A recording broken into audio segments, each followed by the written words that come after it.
ಮಾಡ್ತಾ ಇರಲಿಲ್ಲ. ಸಣ್ಣ ಮಕ್ಕಳಿಗೆ ಜ್ವರ ಬಂದರೆ, ನೆಗಡಿ ಬಂದರೆ, ಬೇದಿಯಾದರೆ, ಇಂಥ ಕಾಯಿಲೆಗಳು ಬಂದರೆ ಮುದ್ದೆ ತಿನ್ಸಕ್ಕೆ ಆಯ್ತಾ ಇರಲಿಲ್ಲ. ನಮ್ಮನೆಯಲ್ಲೂ ಕೂಡ ನೀರಾವರಿ ಜಮೀನುಗಳಿದ್ದರೂ ಕೂಡ ನಾವು ಕೂಡ ಪ್ರತಿದಿನ ಮುದ್ದೆ ತಿನ್ನಬೇಕಾಗಿತ್ತು. ಜೋಳದ ಮುದ್ದೆ ಅಥವಾ ರಾಗಿ ಮುದ್ದೆ. ನಮ್ಮನೆ ಪಕ್ಕದಲ್ಲಿ ಇದ್ದವರು ಪಾಪ ಬಡವರು, ಅವರು ಕೂಲಿ ಮಾಡ್ಕೊಂಡು ಬದುಕ್ತಕ್ಕಂಥ ಜನ. ಅವರು ಮಕ್ಕಳಿಗೆ ಕಾಯಿಲೆ ಬಂದರೆ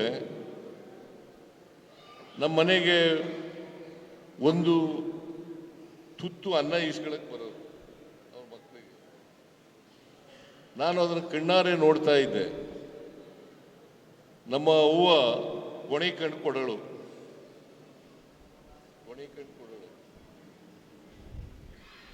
ನಾನು ಮುಖ್ಯಮಂತ್ರಿ ಆದಮೇಲೆ ಕರ್ನಾಟಕ ಹಸಿವು ಮುಕ್ತ ರಾಜ್ಯ ಆಗಬೇಕು,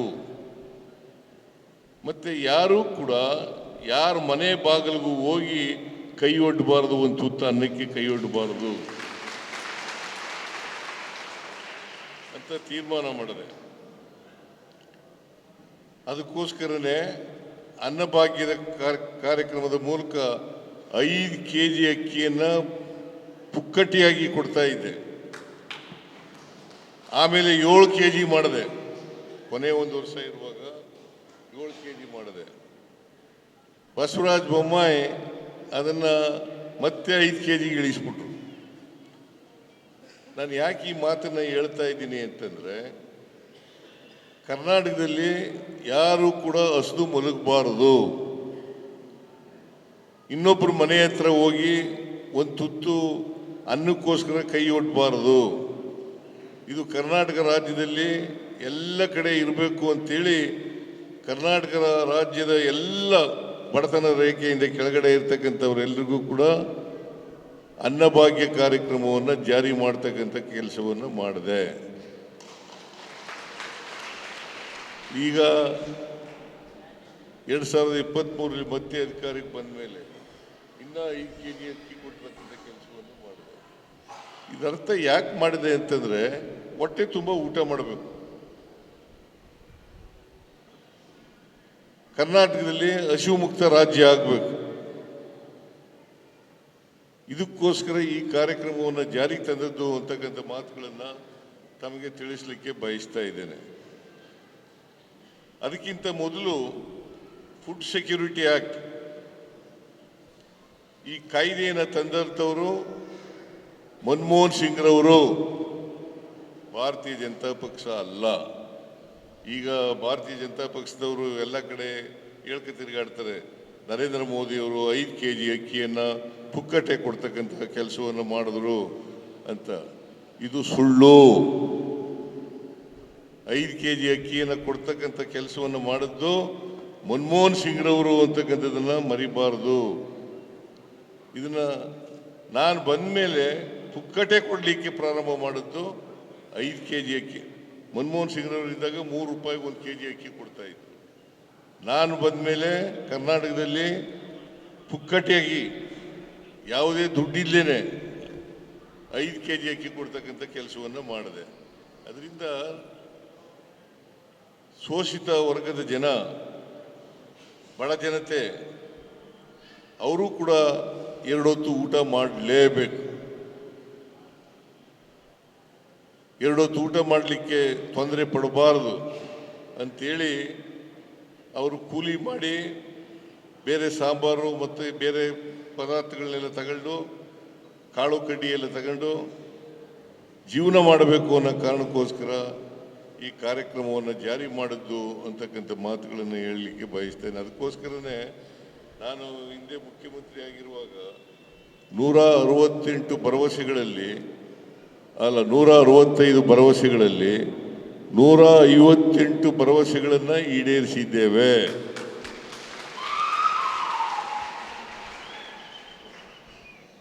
ಆಮೇಲೆ 2023ರಲ್ಲಿ ಮತ್ತೆ ಅಧಿಕಾರಕ್ಕೆ ಬಂದ ಮೇಲೆ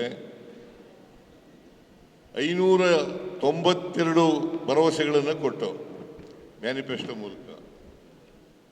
ಅದ್ರ ಜೊತೆಗೆ 5 ಗ್ಯಾರಂಟಿ ಯೋಜನೆಗಳ ಜಾತಿಗಳಲ್ಲಿ ಬಡವರಿರ್ತಕ್ಕಂಥವ್ರು ಅಷ್ಟೇ ಅಲ್ಲ, ಜಾತ್ಯತೀತವಾಗಿ ಕೂಡ ಪಕ್ಷಾತೀತವಾಗಿ ಕೂಡ ಕೊಟ್ಟೆ.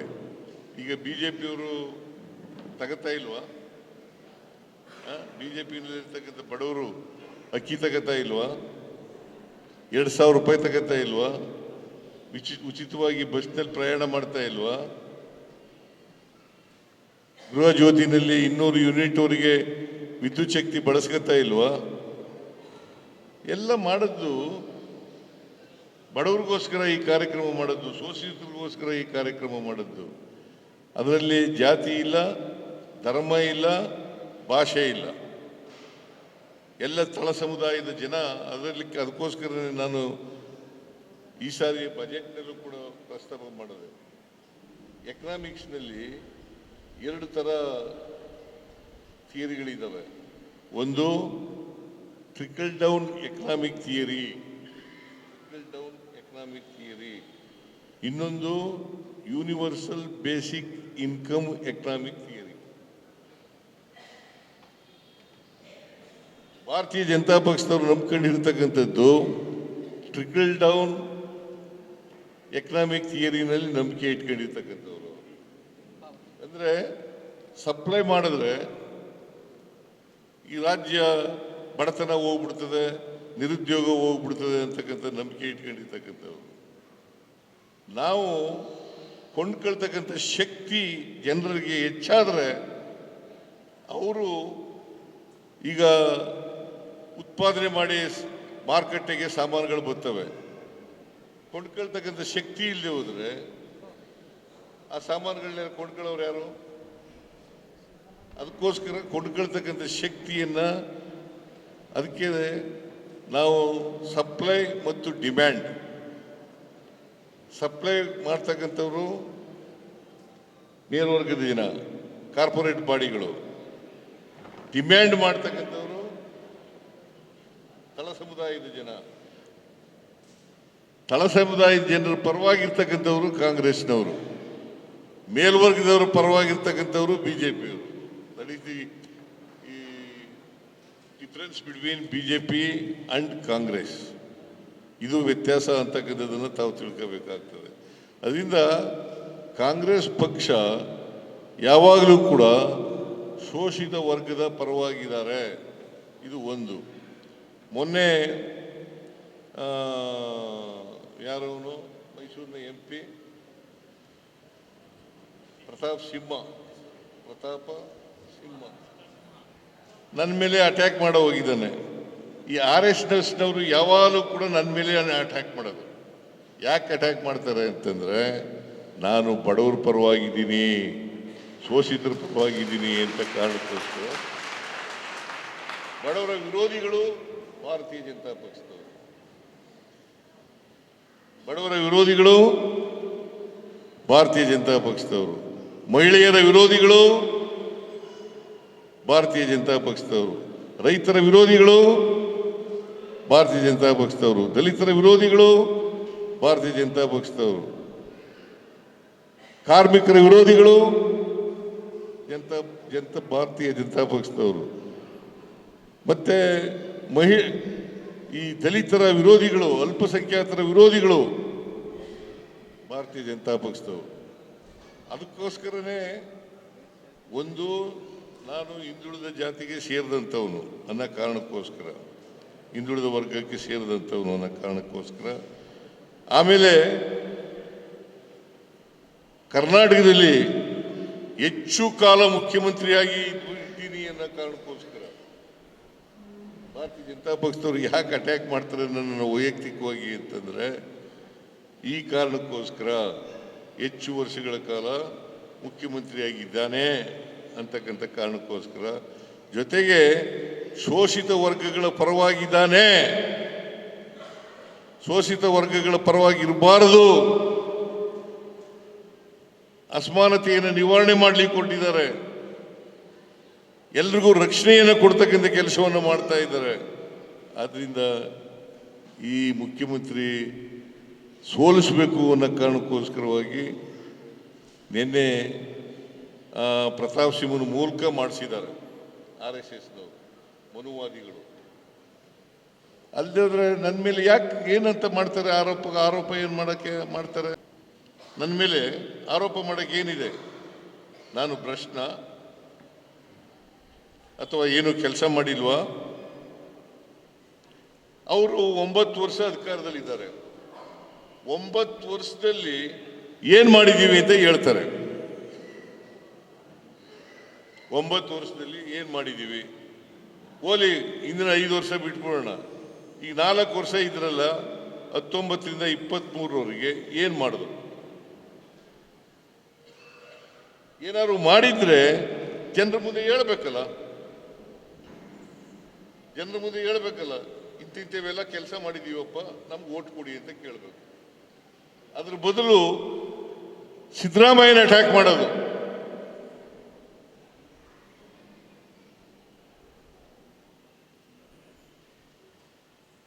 ಇದನ್ನ ಪ್ರತಾಪ್ ಸಿಂಹನ ಕೈಲಿ RSSನವ್ರು ಮಾಡಿಸ್ತಾರೆ. ಇದರಲ್ಲೂ ಕೂಡ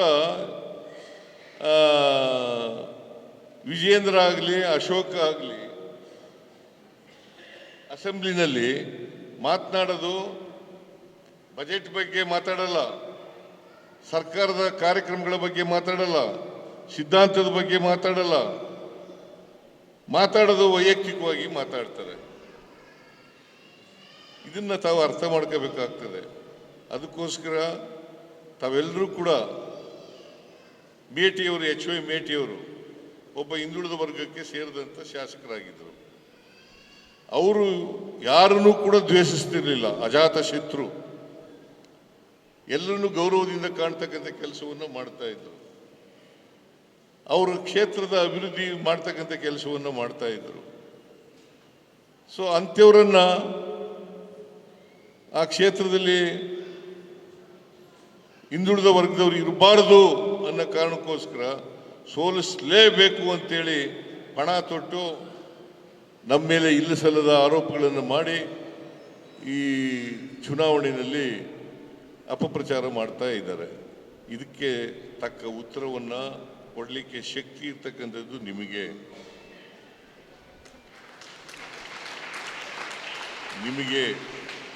ಆದ್ದರಿಂದ ಯಾವ ಕಾರಣಕ್ಕೂ ಕೂಡ BJPಯವರ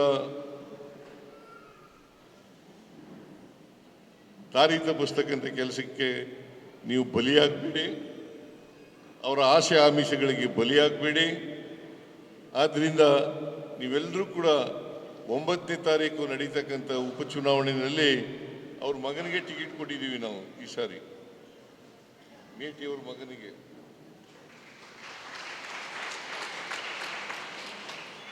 ಎಲ್ಲರೂ ಕೂಡ ಒಗ್ಗಟ್ಟಾಗಿ ಕೆಲಸ ಮಾಡ್ತಾ ಇದ್ದಾರೆ. ಕಾಂಗ್ರೆಸ್ ಪಾರ್ಟಿನಲ್ಲಿ ಒಬ್ರು. ಅದಕ್ಕೋಸ್ಕರ ನೀವೆಲ್ಲರೂ ಕೂಡ ನಾನು ಒಂದು ಮನವಿಯನ್ನು ನಿಮ್ಮಲ್ಲಿ ಮಾಡೋದೇನಪ್ಪ ಅಂತಂದ್ರೆ, ಈ ಸಾರಿ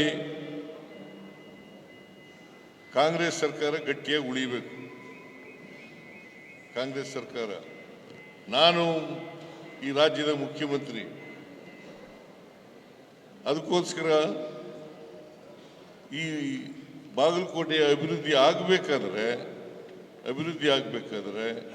ಅದು ಮೇಟಿಯವ್ರ ಮಗನಿಂದ ಮಾತ್ರ ಸಾಧ್ಯವೇ ಬರ್ತಕ್ಕಂಥ ಮಾತುಗಳನ್ನು ಹೇಳಲಿಕ್ಕೆ. ಈಗ BJP ಅಭ್ಯರ್ಥಿ 3 ಸಾರಿ ಶಾಸಕರಾಗಿದ್ದರು. ಏನನ್ನು ಡೆವಲಪ್ ಮಾಡಿದ್ದಾರೆ ಬಾಗಲಕೋಟೆನ?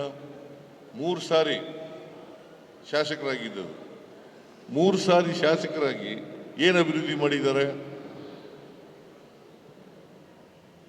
ಇದನ್ನ ತಾವು ಅರ್ಥ ಮಾಡ್ಕೋಬೇಕು ಅಂತಕ್ಕಂಥ ಮಾತುಗಳನ್ನು ಹೇಳಿ 9ನೇ ತಾರೀಕು ನೀವೆಲ್ಲರೂ ಕೂಡ ಯಾವ ಕಾರಣಕ್ಕೂ ಕೂಡ BJP ಅಧಿಕಾರಕ್ಕೆ ಬರಬಾರ್ದು, ಶಾಸಕರಾಗಬಾರ್ದು. ನಮ್ಮ ಸರ್ಕಾರ ಇದೆ. ಕಾಂಗ್ರೆಸ್ ಪಕ್ಷದ ಅಭ್ಯರ್ಥಿ ಗೆದ್ದರೆ ಎಲ್ಲ ಅಭಿವೃದ್ಧಿಗಳನ್ನು ಮಾಡಲಿಕ್ಕೆ ಸಾಧ್ಯ ಆಗ್ತದೆ. ನಾನು ಕೂಡ ಬೆಂಬಲಿತನಾಗಿ ಇರಲಿಕ್ಕೆ ಸಾಧ್ಯ ಆಗ್ತದೆ. ಅದರಿಂದ ನೀವೆಲ್ಲರೂ ಕೂಡ 9ನೇ ತಾರೀಕು ಮತಗಟ್ಟೆಗೆ ಹೋಗಿ ಇವರ ಕ್ರಮ ಸಂಖ್ಯೆ ನಂಬರ್ 1 ನಂಬರ್ 1 ಇವರ ಗುರುತು ಹಸ್ತ ಗುರುತಿಗೆ ಓಟ್ ಹಾಕಿ ಇವನ್ನೆಲ್ಲ ಗೆಲ್ಲಿಸಬೇಕು. ಕಾಂಗ್ರೆಸ್ ಪಾರ್ಟಿಯನ್ನು ಉಳಿಸಬೇಕು. ಕಾಂಗ್ರೆಸ್ ಸರ್ಕಾರವನ್ನು ಇನ್ನೂ ಗಟ್ಟಿ ಮಾಡ್ತಕ್ಕಂಥ ಕೆಲಸವನ್ನು ನೀವೆಲ್ಲರೂ ಕೂಡ ಮಾಡಬೇಕು ಅಂತ ನಿಮ್ಮಲ್ಲಿ ಮನವಿ ಮಾಡಿ ನನ್ನ ಮಾತುಗಳನ್ನು ಮುಗಿಸ್ತೇನೆ. ನಿಮ್ಮೆಲ್ಲರಿಗೂ ನಮಸ್ಕಾರ.